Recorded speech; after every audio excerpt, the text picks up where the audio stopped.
What's going on, everybody? I hope you're all having a wonderful day today. For those of you that are new to the channel, my name is Ty, and today in this video, we're going to be talking about the fact that the carousel, the speculation regarding the casting of the Fantastic Four has been put to rest. We finally have our four main leads for the film that's coming out next year, and I cannot wait to talk about this, talk about what I like, what I don't like, and just the whole announcement in general. Let's just dive right into things. Also, my hair is super messy right now. I need a haircut desperately, so just try to ignore my hair. Maybe I'll throw up my Spider-Man hood here. This thing looks good. So like I already mentioned, this whole Fantastic Four casting thing has been such a nightmare. Whether it's between, the writer's strike, whether it's between just all the delays with movies being shifted around, this, that, it has been terrible to be a fan of the MCU, of comic book movies as a whole, and just have constant rumors about Adam Driver playing Reed Richards, John Krasinski's going to play Reed Richards, who's going to play Sue Storm, this, that. But finally today, it's been put to rest. Marvel posted on Instagram, at least that's where I saw it first, they posted on Twitter and stuff.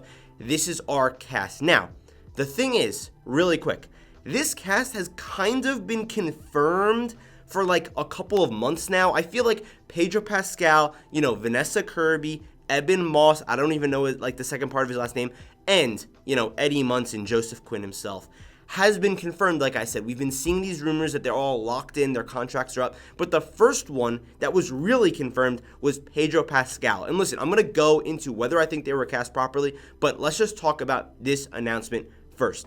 Honestly, was it a bit underwhelming? Was it a bit of a weird time to just randomly drop your next Avengers level family on Valentine's Day, like a year and a half, give or take, before the movie comes out? Yeah, but at the same time, I'm just happy it's over. And also, going into the announcement here, I do think that the art, this, that, whatever, the new logo, we'll get into that in a second, is really, really cool. I like the fact that, first of all, we have this little art piece, okay? We'll talk about the logo in a second, but this art piece, this says Happy Valentine's Day. We've got all four of our characters there kind of just hanging out. It feels sort of like fan art, but actually authentic, and, someone probably wrote it. It wasn't like AI, because that's been very controversial recently. And the main thing to talk about here, in my opinion, is also the fact that we got a new release date and a new logo. So it's been shifted to like July 25th, something like that, which is kind of weird because Deadpool comes out like July 26th this year, so they're about a year apart. The thing is, this new logo that we got is so much better than that first logo, and here's why. It actually feels stylized, and I've got to say, this is the main thing, like the main reason why I'm so excited. Matt Shakman is gonna be directing this movie. The vibe that we're getting from the art, from this new logo, is like that 60s kind of feeling. And it's pretty obvious that this is gonna be a timepiece like the first Captain America movie, like the first Captain Marvel movie, sort of like that. And I'm so down for that. I love the way that this feels kind of like the Jetsons. Hopefully, you guys aren't too young to know what I'm talking about, where it feels old but futuristic at the same time. Their little robot, Herbie, was also in the art there, and I've gotta say, I really dug the vibe. But getting back on track here with Matt Shakman, what else from Marvel did Matt Shakman do? Can anyone tell me that's watching right now? He did WandaVision. And listen, some of you might not like WandaVision. I really enjoyed the show. I just don't really like the finale, but what I really did like about it is how it was playing off of old sitcoms. And Matt Shakman produced WandaVision, basically. So the thing is, he's already worked with stuff from like the 60s within the MCU and kind of experimenting with that. So he's got this under his belt. I'm not the biggest Matt Shakman fan. When I heard that he was going to be the director, I was like iffy. I was like, fine, whatever. But there's one big thing here that really makes me excited, and I'm going to sound like a hater. I'm just happy that it's not John Watts, who did the Spider-Man trilogy, Far From Home, Homecoming, No Way Home. I feel like the thing is, in a way, they're both very, formulaic when it comes to, like, their approach on the MCU. But John Watts, to me, is so bland, so generic, so flavorless. His movies, yeah, I like the Spider-Man movies in the MCU. They just don't have any flavor. But at least Matt Shakman was involved with WandaVision, which does kind of have some charm. It's very unique. And again, that plays into the 60s thing. The suits on our characters look really great in this art. But listen, I'm wasting too much time here. Let's talk about this casting. I forgot that we're even talking about the casting, because the thing is, in my mind, it's been like set for so long already. First of all, let's just start with my personal favorite, the one that I feel is the most accurate, the one that I love the most, Vanessa Kirby as Sue Storm. Man, when I saw her in Dead Reckoning, I wasn't too familiar with her, the most recent Mission Impossible movie. I wasn't too familiar with her work whatsoever, but I loved her in that, and man, she has the look. I could totally see her in this role. Super happy with that. She's like on the rise too, which I think is great. And then moving on from there, my second favorite is going to be Ebon Moss. I don't know how to say his last name like fully, but he's cousin from the bear. He's definitely my second favorite. He's a Jewish actor. Something that's very important with this character is that he's Jewish. I appreciate that they kind of like respect that. I'm not Jewish, I'm just saying, just generally. And he just has like that look, kind of resembling like that 2005 actor. I forgot his name. My fault for that. So I think that fits very well. The only thing is, the second half of this is where I get a little iffy. My third favorite, I'll just go in order at this point, gonna be Joseph Quinn. I feel like, I don't know, I look at Chris Evans, right? Because no one cares about Fan 4 Stick with Miles Teller and stuff. I look at Chris Evans. He's the American jock. He's really cocky, whatever. Then they cast the kid who played Eddie Munson. Yeah, that's an American kid. But the only thing is, he's British. And honestly, at the end of the day, I hate to sound like this, he just looks British. I don't know why you wouldn't just cast another like American actor. This feels like name baiting, where they were like, look guys, we cast the guy who's Eddie Munson. Look, we're dangling keys. You know who this is, so you gotta like it. I wish they cast someone like a little more unknown for this role, a little bit more, I don't even want to say like big or buff, but just someone that has a little bit more like charisma or something. Again, haven't seen him in too much stuff, and I do like him. I'm satisfied with him being cast here. I'm okay with it. I don't hate it or anything. I'm just saying it's not exactly my ideal casting personally. Moving on though to my most controversial take. For those of you that are new to the channel, thank you for watching, but my most controversial video, I'll put the like to dislike ratio right here. My most controversial video I've ever made is when they pretty much officially announced that Pedro Pascal was going to be Mr. Fantastic a couple months ago, and I hated it.